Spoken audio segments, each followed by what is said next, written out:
welcome to RotoGrinders Today. I'm Jordan Cooper, aka BlenderHD, BlenderHD.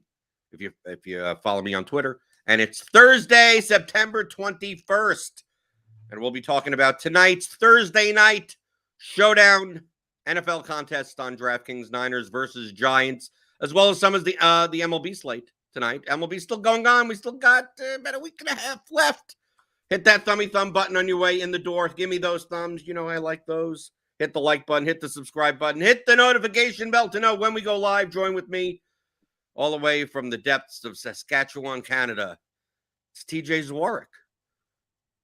How you doing, my man? Ready to dive into some NFL, a little bit of MLB, up, ready, refreshed, nice and early for me. Got a few articles to write today, so ready to dive into it. Right, and you could, if you subscribe to the channel, if you hit that notification bell, we'll have a whole block of shows later today on the channel. Grinders Live, 5 p.m. Eastern. Crunch Time around 6:20 right afterwards. That's for the MLB slate. And then Kyle Murray will be hosting the pre-lock Thursday Night Football show at about 7:40. For all, obviously, we'll have to see about inactives. We have to see about Brandon Ayuk. If you take a look here at the NFL Grind Down, this is a free article Noto puts out, giving you a little preview of the Thursday Night Football Niners versus Giants game. Then we do have some premium content. Obviously, we have the projections and ownership stuff always updated in Lineup HQ. Is that the only thing tonight that we're looking at? Is that from that we're gonna have to wait until inactives of the status of Brandon Ayuk, and also to some extent, I believe Wan'Dale Robinson may be playing also, although he may be on a snap count coming back from an injury. I would have to assume that the Ayuk news is much bigger than the Wan'Dale Robinson news. Yeah, it is. Like, the thing with the Wan'Dale Robinson news is he's $200. So if he's going to be playing and it's a snap count, but they're going to have specific packages to try and get him involved, a $200 salary on DraftKings all of a sudden becomes pretty interesting for that game. But yeah, Ayuk's the biggest one I think we're still waiting on. Maybe we get some more information on the running back situation for the Giants. Like, Breda is going to be the lead guy, but maybe we hear a little bit more about how specifically Gary Brightwell may be involved, something like that. But the big news is definitely the Ayuk. Okay, well, let's talk about those two situations. I mean, if Ayuk is in, he's 8,600. I feel as if Ayuk is in, he's priced that he's going to play as normal, right? So really it comes down to me that if Ayuk's in, his ownership may actually, I don't know if people are going to react to like, oh, well, maybe he's limited or something like that. But he's priced in a way like Debo's only 200 more than Ayuk. And if Ayuk's out, I mean, then obviously the target share gets so much more condensed. But who benefits the most with Ayuk out, and what are their sets going to look like? Are we going to be looking down now more at like Jawan Jennings is 4,800? It's not like he's that cheap or anything like that, right? Kittle is 6,600. Obviously, he has a ceiling, but you know, Ayuk is I mean, he's not really like a slot type receiver. Typically, Jawan Jennings doesn't fill Ayuk's role. Would we be looking at, you know, I mean, Ray McLeod, I mean, some of these like kind of special teams guys, or is it that, you know, no one really benefits other than the main guys? It's just going to be a three-headed monster of McCaffrey, Debo, and Kittle. I think somewhere in between. I think because of Ray McLeod's price, if Ayuk is out, you can totally take some shots there. But I think the biggest beneficiaries will be Debo Samuel and George Kittle. Samuel always gets his touches regardless, and so I think he'll maybe just get a few more targets.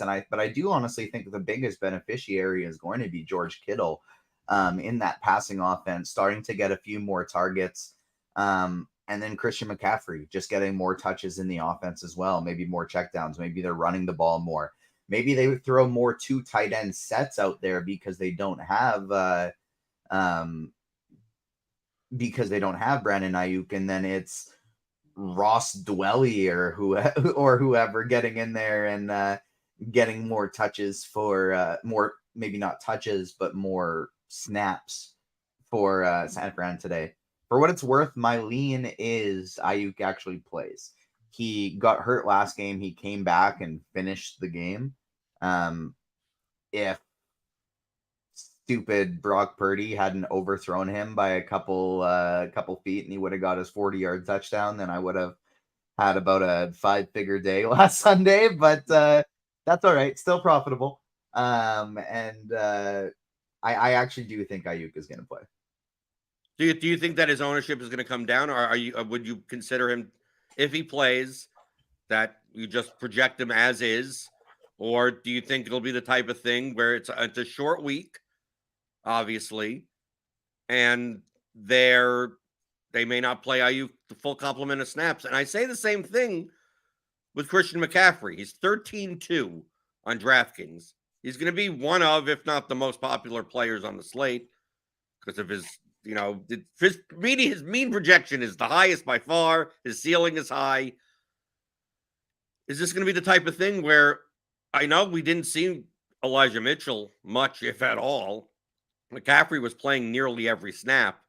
Do you think on a short week that they're more likely to? I mean, I'm not saying, dude, Christian McCaffrey could get 75% of the snaps and still be the highest scorer on the slate. But is there going to be a value in taking a shot on $2,400 Elijah Mitchell, or just playing neither and just hope that Christian McCaffrey doesn't satisfy such a high price tag? Because I just don't think it's that tough to get McCaffrey. And because of that, I don't think I really want to go about fading him, just because it's like you said, he could have 65% of the snaps and still end up as the highest scorer by far on this slate. Well, I agree. Well, hold on. I agree with you that it may not be tough in the flex, but you plug him in the captain spot and you're in a world of hurt. The 1.5xing that 13.2 salary. Like, you're probably not getting to like both quarterbacks or quarterback and Debo. Like, you're gonna have to play a lot of these like $2,400. You're gonna have to plug in. You're gonna have to plug in a Ross Dwelly or something like that down there. I don't know how represented Christian McCaffrey is going to be in the captain spot. We'll take a quick look at the Showdown Sim tool that we have that's for premium members. So if you want that, if you want our premium NFL stuff, if you want the projections and the ownership and everything, click on that link in the description, get $10 off your first month.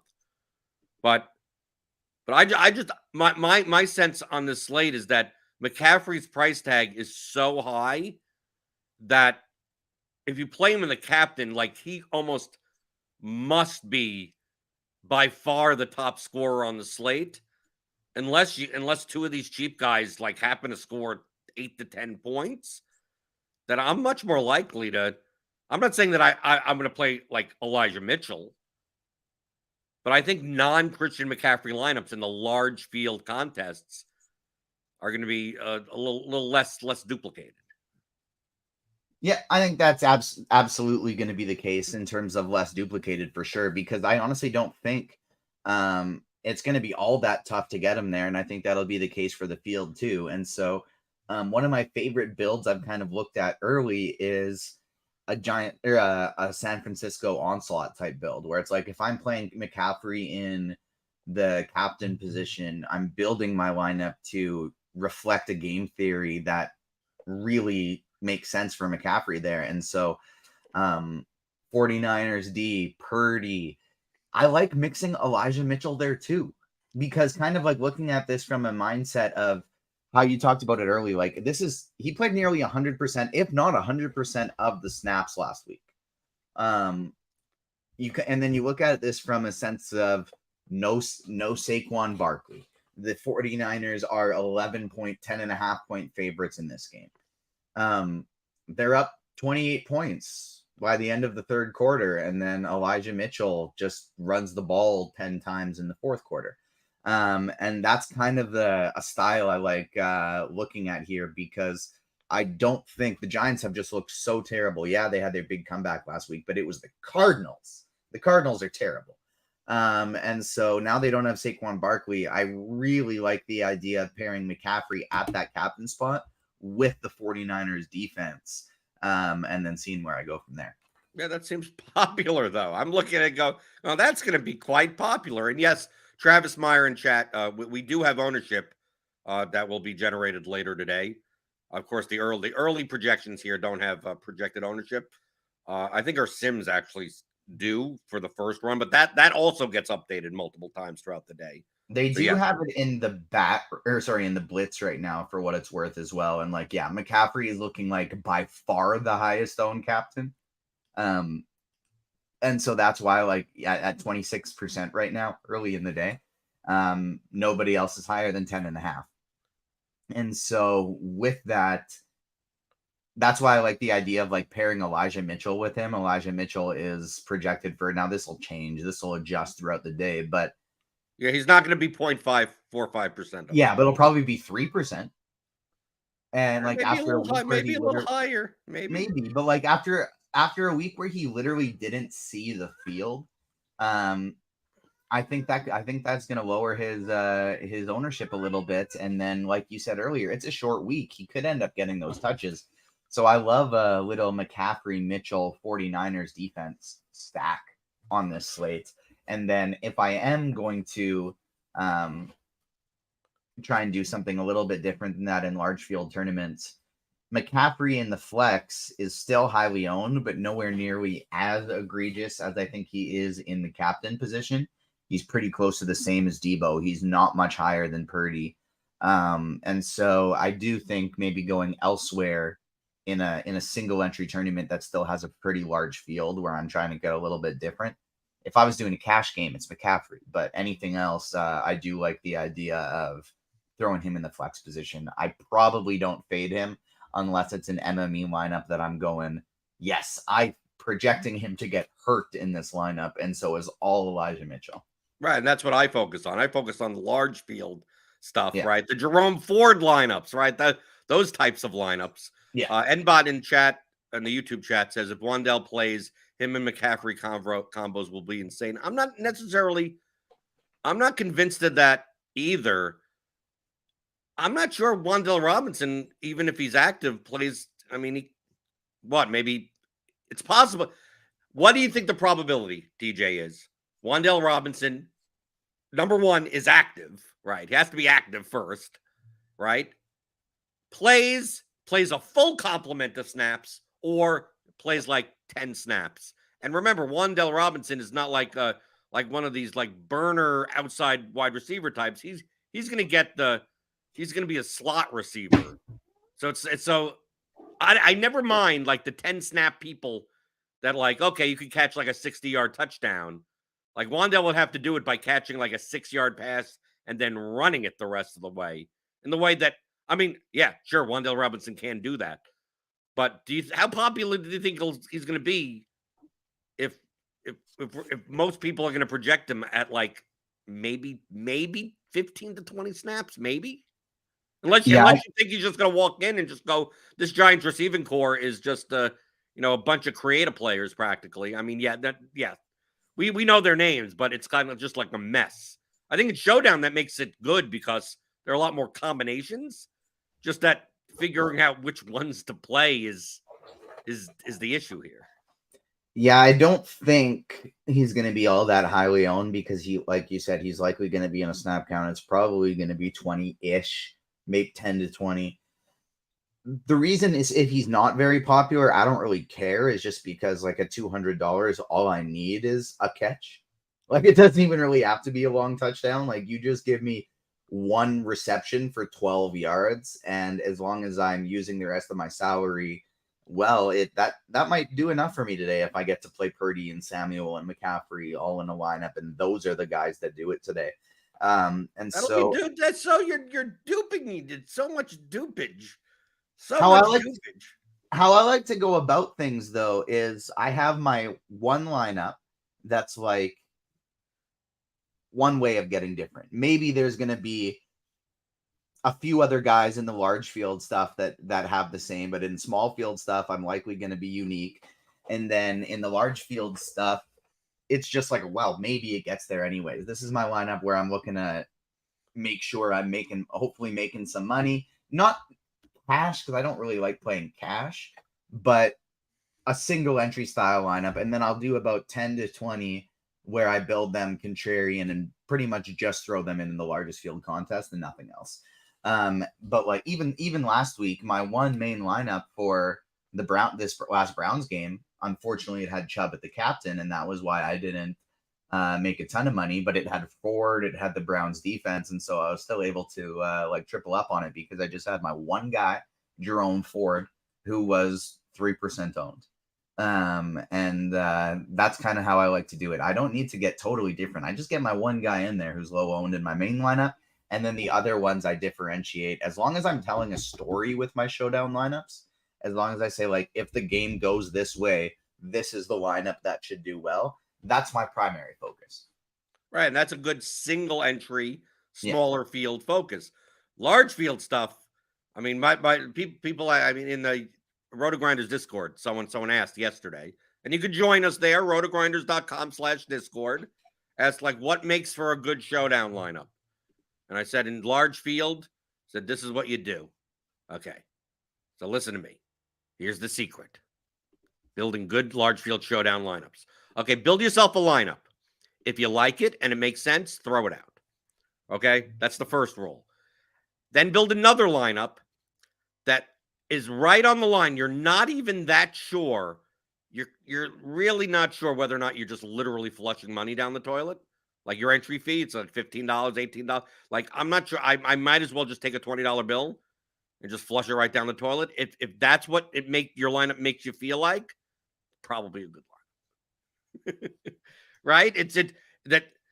Because people will build 49-7 lineups that have quarterback wide receiver correlation and all this type of stuff. Like the game script, it's like, oh yeah, we're gonna see a lot of like 4-5-1s 49er lineups. It's like, why can't you build Niners defense and 5 Giants? You go like, well, that doesn't make any sense. Well, what the Giants, like, you know, they return a touchdown and it's a pick 6. Next thing you know, Daniel Jones has the ball for 42 minutes this game. It's like, that could happen. And it's like, what? But none of the 49ers get there. It's like, well, the Giants are cheaper.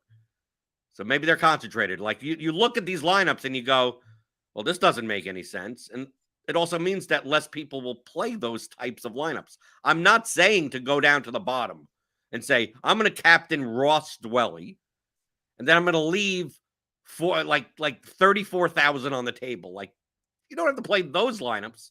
But imagine playing a lineup without McCaffrey, right? I can make sense of almost any lineup in large field, right? So you don't play McCaffrey, right? So maybe play Debo in the captain, right? Because once you don't play McCaffrey, you're removing your dupes by a ton. So maybe you play Debo in the captain, okay?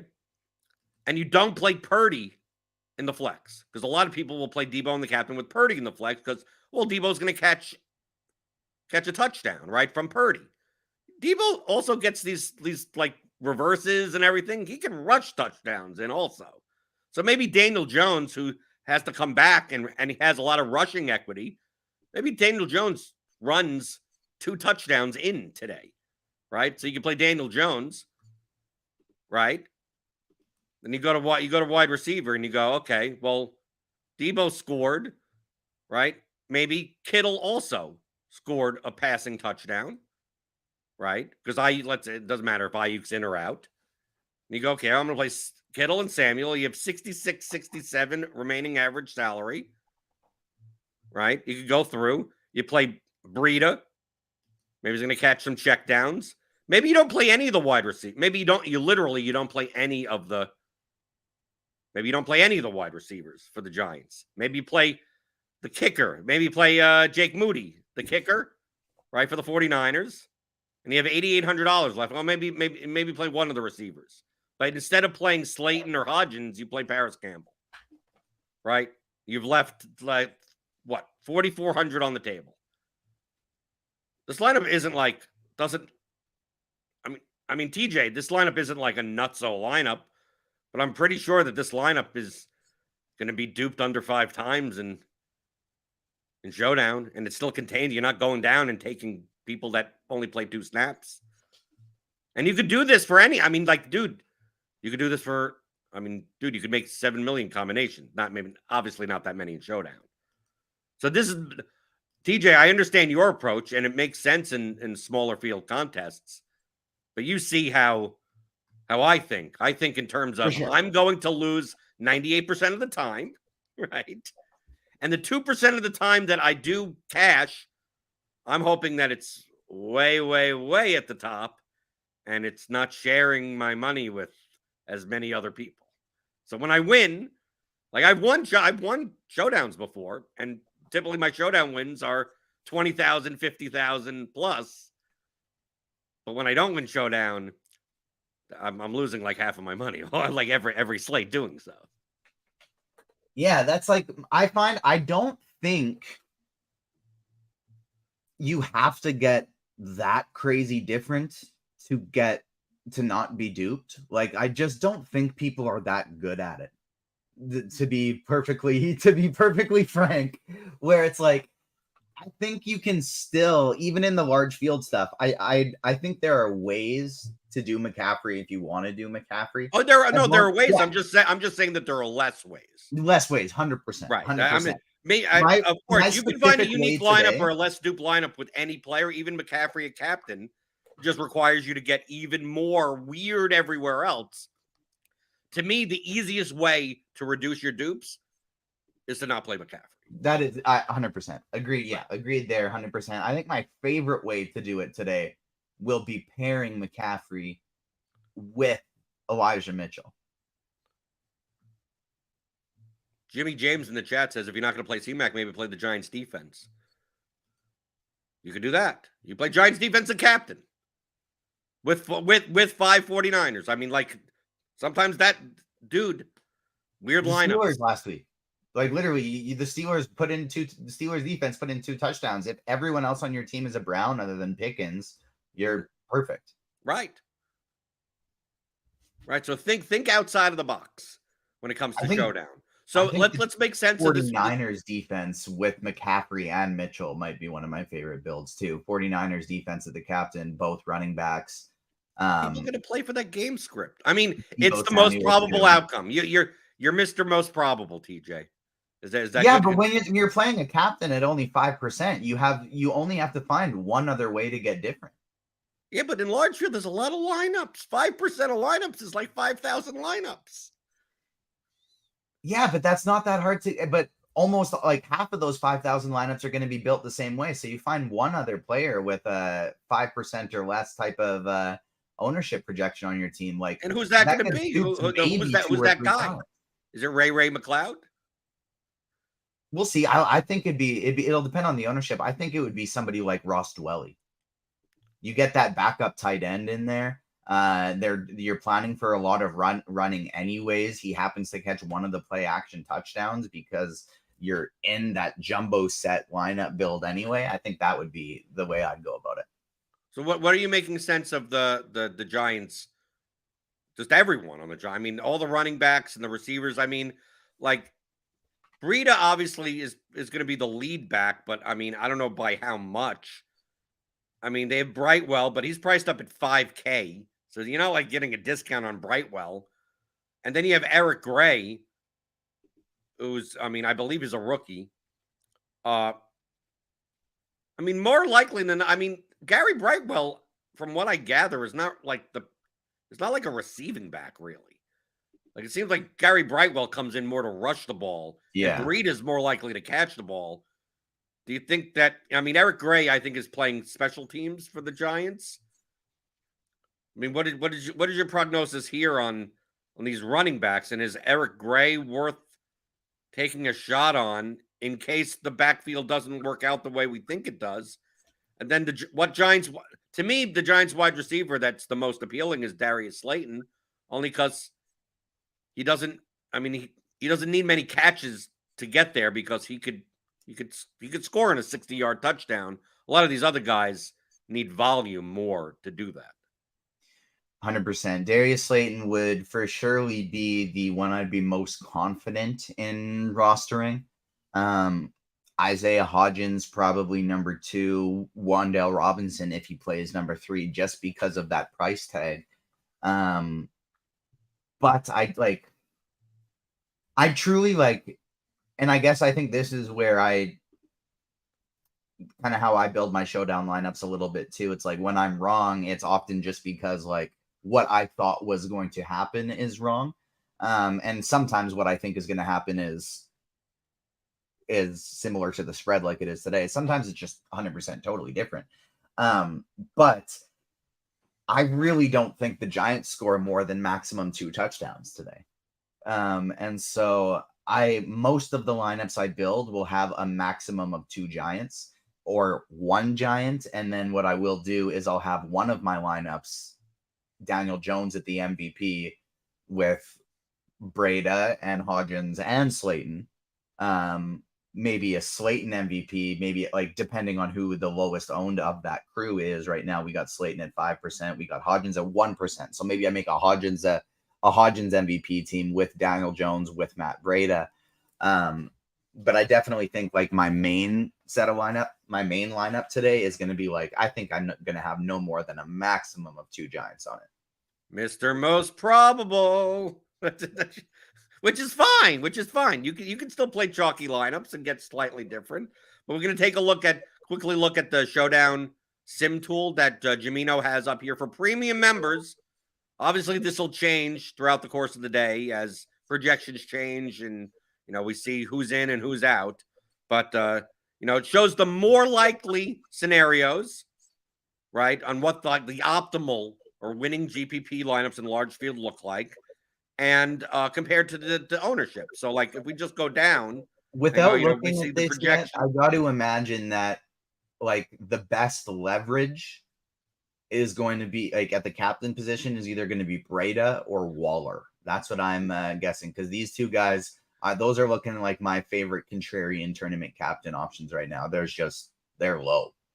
Right. So here's the simulation tool for roster construction breakdown, and it agrees with Mr. Most Probable. Right? How many players from the favorite? How many players from the underdog? So it shows that based on our current projections, the 0.1% optimal outcomes, which is what we're looking for in Showdown, 16% were 5-1 49ers lineups, 30% were 4-2 Niners lineups, 33% were 3-3s, 2 4s were only 2 Giants, 4 49ers, 17%. And one 49er, 5 Giants, only 3%. Now, that's the most probable, but how are people building, right? So if we see that there's 25% of people are building 5-1 lineups, like that means too many of those lineups are being represented, which means you're going to run into more duplication. So it's not just like, oh, this is the most probable. Whenever we're playing DFS, we're not thinking of what's the most probable. We're thinking of what's the most profitable. Same way that we do for individual players of like, oh, this guy's going to be 80% owned, but he really only has like a 50% shot at being in like the optimal lineup, which is like an insanely high shot. But you want to play players mostly that have an outsized shot at being optimal when they're lower owned than their optimal rate. So you take a look here. You said you expected the highest leverage captains to be what? Like Slayton, Waller and Breda. Okay, let's take a look. Current. So we have the sim tool of the captain usage by player. So it'll show in orange, what the sims show, and then what our current ownership is. And then, of course, this, the ownership has to be right. I mean, if you believe Deebo Samuel is going to be higher owned in the captain spot, then it could be negative leverage. So we see here, actually, our sims show that McCaffrey is about even. Deebo has leverage. That we have him at 14% captain ownership, but our simulations show that he's optimal in captain 18% of the time. Daniel Jones is a little negative. Purdy is around the same. Ayuk is negative, right? Waller is about even. Kittle is, most of these at this point is about even. The biggest one is the 49ers defense. We have them projected at like 4% of the captain, but they're only optimal like 1.5% of the time. I think the 49ers defense is going to be over-owned on this slate. And you can see that also in the flex usage stuff. Right? So you see Matt says Matt Breida is going to be over-owned. So not leverage. The opposite of leverage. That's, of course, if you believe that Matt Breida is going to be 29% owned in the flex. Yeah. Yeah, in the flex, I think he's going to be very highly owned. In the captain, I'm surprised to see our optimal rate at the captain only at 3%, just as a pass catching back who's so cheap. I thought it'd be a little bit higher than that. But then the biggest difference on Waller, to me, that makes sense. The reason I thought he was going to be higher leverage, and he would be based on the Blitz's ownership. The Blitz has him at 2.5% right now. Right. And so based on that, like, if he's going to be 2.5%, give me all the Waller at captain. Right. If it does start pushing 5, if it does start pushing 5, all of a sudden a little bit less interest there. Jimmy James in the chat on YouTube, which you could post if you're watching live. Feel free to post your questions, post your comments. You could send questions into the mailbag if you're listening later or on the podcast feed. Questions at theoryofdfs.com. I do answer those questions on the show. And even if I answer them at a later date, I will always email you back saying, hey, we covered it on today's show. Go check it out. But Jimmy James says, I learned a lot from Squirrel's Millie takedown Monday, which resonates with what Blender, me, was saying. Play the vomit lineup to get different. LOL. Least likely of scenarios seem to always take precedence. So I focus a lot on Mr. Less Probable, right? You're Mr. Most Probable, Mr. Less. Keith also, whenever I did Showdown shows with Keith, it was always a conversation between Mr. Most Probable, because he's in the Most Probable family. And I'm like, how could this game get completely lopsided in a direction we didn't possibly think of? I'm just going to do that every slate and hope one of them hits, right? Like truthfully, that is my Showdown style, right? I get absurdly weird? No. But I do get weird enough. So if you take a look, you can get these simulation output tools.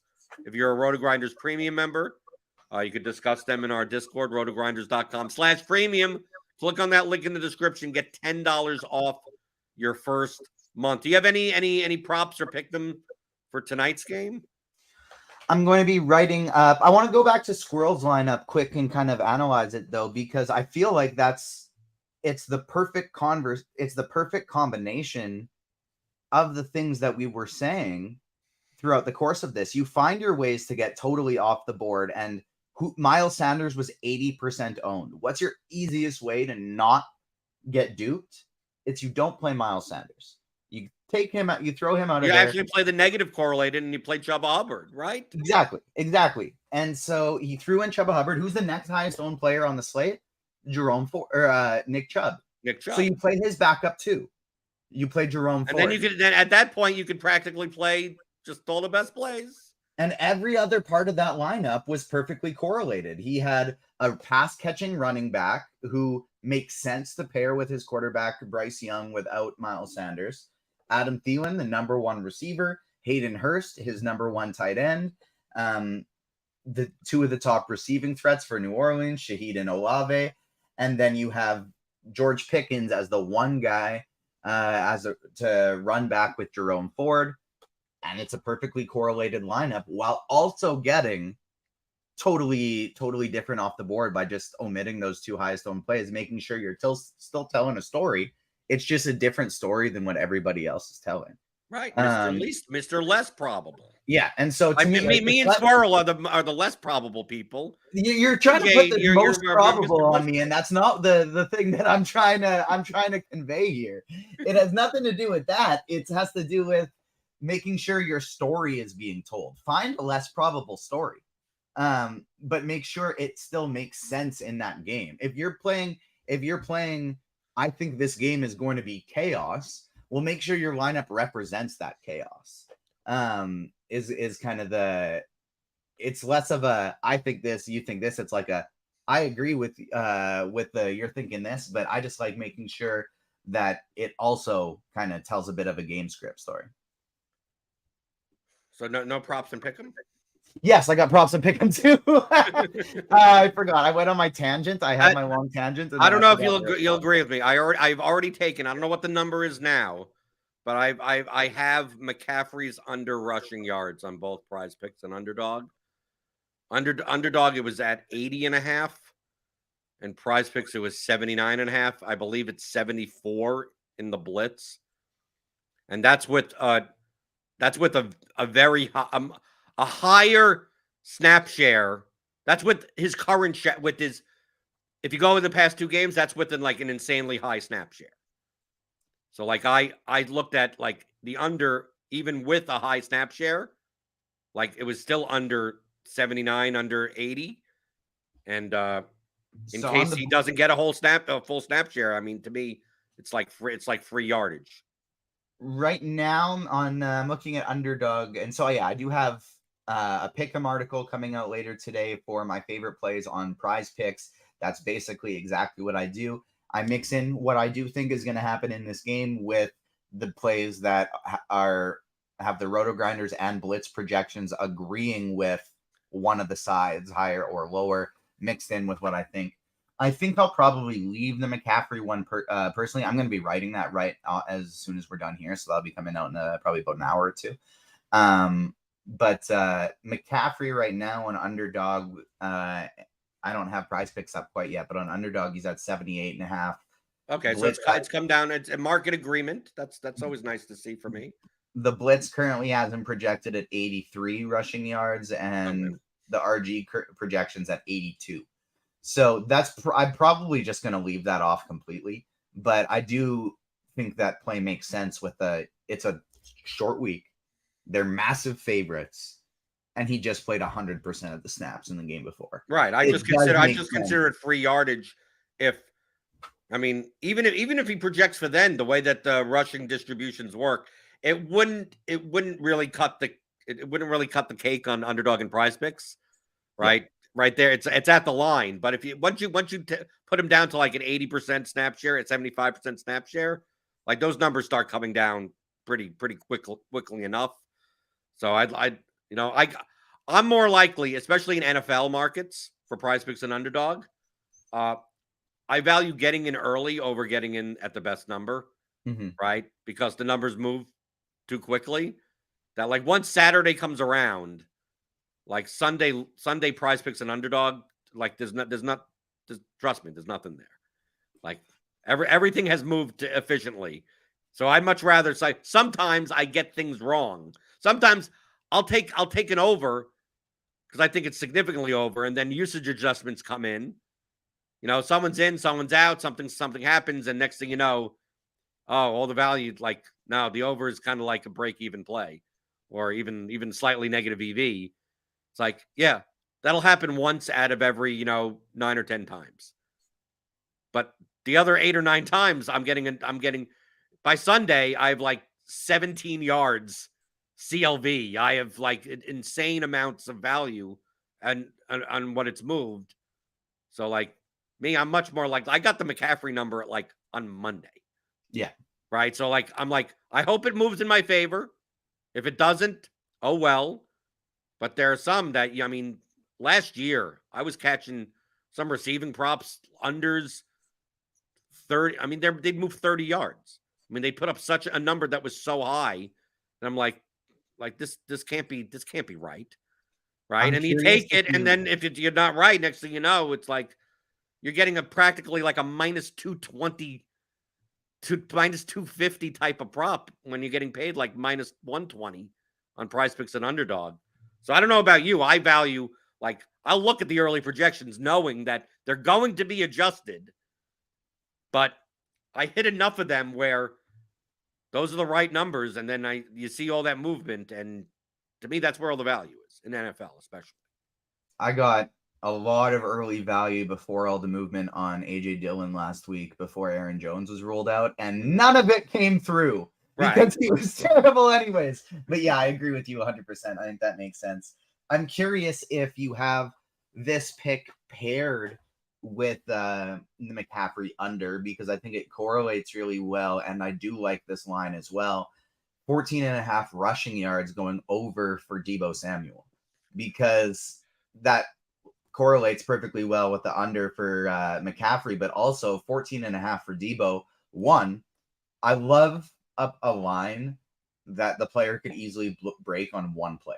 It was why I was so heavy on the George Pickens over receiving yards last game, was because he just needed one catch to go over 44.5. He's a big play guy. And then, of course, sometimes it happens, sometimes it didn't. It did last week. But Debo, also a big play guy, and he easily could get a 15-yard carry. He's projected for 20 rushing yards on the RG projections, 20 rushing yards on the blitz projections, a good 25% more than what the line is at right now. So Debo 14.5 rushing yards, I think, is one of my favorites on the slate, and I think it pairs perfectly with that DeAndre McCaffrey. You have to find a third one because you need another team. Yeah. Right. And my favorite, I think, from another team to go with would be Darius Slayton. Either the 3 receptions or the 35 receiving yards. I like both of those quite a bit today. They're going to be coming from behind. He's their main guy. We got him projected for 40 on the RotoGrinders projections. What do we have on here? The blitz. Let's see. Where's my receiving yards? There we go. 37 on the blitz. So a slight over on the blitz. Not very much. A pretty decent one on the RotoGrinders projections. I do like Darius Slayton as kind of my favorite run back here. Probably the yards as opposed to the receptions, because again, that's one that he could get one reception for 40 yards today. Okay, I will not be taking either, but there. If you need something for tonight, feel free to do so. Let's look at MLB quickly before we get out of here. Okay, MLB tonight for all those still playing MLB. Are if you're still playing MLB DFS now, are you just just a masochist at this point? Are you just a degen? It's the only thing that's pumping up my bankroll for NFL. First week of NFL, I bombed. Second week of NFL, I doubled up. But like I mentioned on a lot of RotoGrinder shows, like I basically played exclusively FanDuel for 3 years. Won my hundreds of thousands of dollars, got all kinds of limited on contests, and then I realized, like, I bought a house, and all of a sudden those contest limitations started getting more annoying because I wanted to play with a smaller bankroll than a bigger bankroll because I spent all my money on real life things. And then I realized, hey, I have no limitations on DraftKings because I basically haven't played there before. And so I've taken down the mini max 3 times in the last 2 weeks and have about 5 top 10 mixed in there for MLB. And so I'm still going like crazy because it's just adding to the NFL bankroll. Right. And FYI, I've done this. I do the same on FanDuel as you. Yeah. I play primarily on DraftKings, and then it's like, let me go to FanDuel where they think that I'm no one, and then I'm playing all the $1 and $2 contests, right? And just start racking up all of that. Yeah, exactly. I mean, that's what you should be. I mean, dude, this is what you should be doing, finding your edges at places. So quickly on the MLB slate, what pitchers are we looking at primarily as Mr. Most Probable, right? Because you have to know who the chalk is. You have to know who the best plays are in order to then determine how to deviate from that. So, like, I don't think there's like no value in knowing. It's like, oh, everyone's going to play X, Y, and Z, and everyone's going to play this stack, and everyone's going to play know that, and because that's the highest projected. If you ran projections, you'd see that. But now it's like, okay, how do I get different from that? If you don't know what everyone else is doing, if you don't know what the highest projected plays are, like, you'll never know how to. You're always just trying to guess what's going to happen in the game rather than play the actual game of DFS. So at pitcher, are we just streaming pitchers against the Oakland A's? Are we just playing Tarek Skubal at 9,600? Because it's not like this is that great of a pitching slate. Garrett Cole is 12-2. Do you think you need to spend that much on pitching? Yeah, I'm not going to beat the Mr. Probable allegations here because my current plan is I'm going to lock button Tariq Skubal. I'm playing 150 lineups on DraftKings. My current plan is to have 100% Skubal. I may just go like 90 or something like that, but he's going to be the highest owned guy. I'm going to make sure I have bare minimum twice as much as everybody else because I really do think he's the top option today for his price by far. He's been lights out lately. He gets a big park upgrade. He's going up against a weak Oakland team that's worse against lefties than they are righties. I might make a few teams that don't have Skubal with some Brent Rooker, Shea Langoliers, and Giloff or Ruiz if he's in a good spot, a mini stack, something like that. But Skubal will be in at least 90% of my lineups. He'll be my main SP1. And then I think I'm going to try and go heavily underweight on like Barrios is picking up ownership. Ranger Suarez is definitely going to be the guy I'm most underweight on by far. Why is David Peterson only 5,500? That's the thing. I probably will be even with that chalk just because he's so cheap and he makes a lot of things work. But I'm also going to have lots of pivots to Luis Medina, Johan Oviedo, and honestly, even Ryan Yarbrough, if he's confirmed as the long man at 6,800, where he's not in this pool right now. I'll take shots on him too. Just because they're cheap. I like taking cheap shots on pitchers, even if they suck.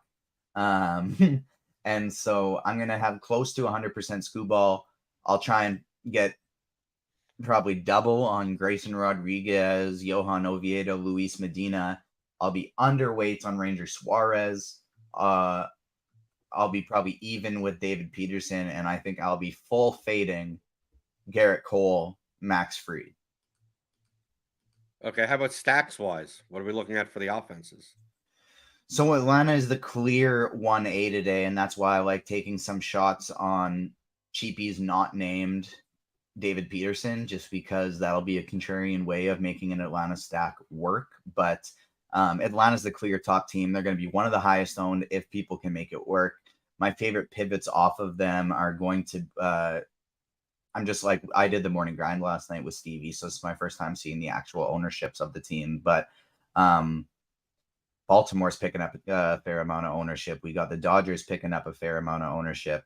And so I'm probably going to try and get, based on these early ownership projections, I'm probably going to try and get as much Braves as I can because these secondary teams aren't really picking up much less ownership than the Braves are. And then Philadelphia against a chalky David Peterson, who Stevie and I thought was going to be picking up more ownership yesterday. The fact that they're not, that's probably going to be my favorite tournament stack today.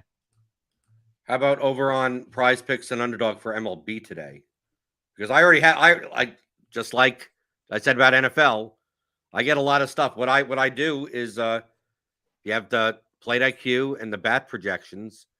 Like the bat projection, the plate IQ projections update for the next day, like almost immediately after the slate. Like you could start seeing tomorrow's projections. I mean, if they're not manually adjusted yet. And the bat has a page, if you subscribe to the bat as part of RotoGrinders, a tomorrow's projections page. Just realize that's all algorithmically generated as the best guess, but some pitch counts and everything. Starting lineups, maybe it's slightly adjusted. Cardi does probably wake up in the morning and do that. Me, I'm a risk taker, TJ. I look at the tomorrow's projections and before I go to sleep, and I go to sleep late. So a lot of times I don't go to sleep till 1:30 in the morning, Eastern time. Once that 10 o'clock game, that last West Coast game kicks off, I go directly to Underdog. Prize Picks won't have their lines, typically doesn't have their lines up until like very early in the morning. And I just go, is there anything that's really off? I'm gonna hammer this. I'm gonna make threes and fours and everything. And then I would say 90+% of the time when I wake up in the morning, I'm getting half a strikeout in my favor. I'm getting, a total base, one total base in my favor, or, it ends up being, walks or something where it's a half a walk in my favor. So if you're a RotoGrinders premium member, you should definitely be taking advantage of that. So I got stuff in that you can't get that number anymore. But TJ, do you see anything that's out there that currently exists that may have some value at? So this is tough because the bat actually disagrees with me on it, and so I don't love the idea of going against the bat. But one of the first ones I liked, and this is a bit of a leverage thing too, because I'm going to be playing so much Tariq Skubal, is I really like his under on the pitch count on Underdog, because his pitch like the bat has him projected for 96 pitches, but the pitch count on Underdog is 94.5. He's pitched 95 pitches once this year. One time has he gone over, and it's been 95 on the dot. Every other game he's played, now he's coming back from injury, but even in these last 4 games, he's gone 95 once, and the others have been 90, 91, 91. And so I do like the under on that one, just because I don't think a team with a lost season is going to be pushing their one stud young pitcher all of that crazy amount there. So that is one that I'm interested in. But having said, like, I'm just kind of looking through them first right now for the first time here on the pick'ems. And there's a couple that I like, for example, Ryan O'Hearn over 1.5 bases, Francisco Lindor over 1.5 hits, runs, RBIs. Looking at this Atlanta team, over 1.5 bases for Olsen, over 1.5 bases for basically any of them is a bet that I like, but I haven't done a ton of comparing the picks to the projections yet. Right, but that's essentially what you should be doing. I mean, yeah, you get our statistical projections here. It's part of our premium package here at RotoGrinders. You'll get that for basketball also. You'll get that for other sports. You get that. You could use a Chrome extension. That's I use. You could put it on the screen so that when you look at Prize Picks, when you look at Underdog, it overlays that number next to the numbers on the screen. So you could literally just scroll down and look and go, oh, is there anything that's significantly off, under, over, and go through there. So you don't even have to look at the actual page that our statistical projections are on. And you could also download them via CSV. So if you're doing stuff in Excel, if you're incorporating them into, anything else in your process, aggregating other places or whatever, it makes it very easy to do so. So TJ, you have some articles coming out today. That'll be NFL expert survey for the Showdown game, and then my Prize Picks article for NFL as well. And then I'll have Showdown strategy advice for the Sunday night football. I will have Prize Picks for Sunday night and Monday night football. And then I'm on crunch time for MLB tonight as well. You're busy. You're very busy, right? So you're busy. Your busy part of the day is like later. You're not used to waking up necessarily this early. Like me, it's like this is my busy part, and then I'm the one that, like, at 2:00, 3:00, I'm taking like an hour nap on the couch. Yeah, that's 2:00, 3:00. That's my go time.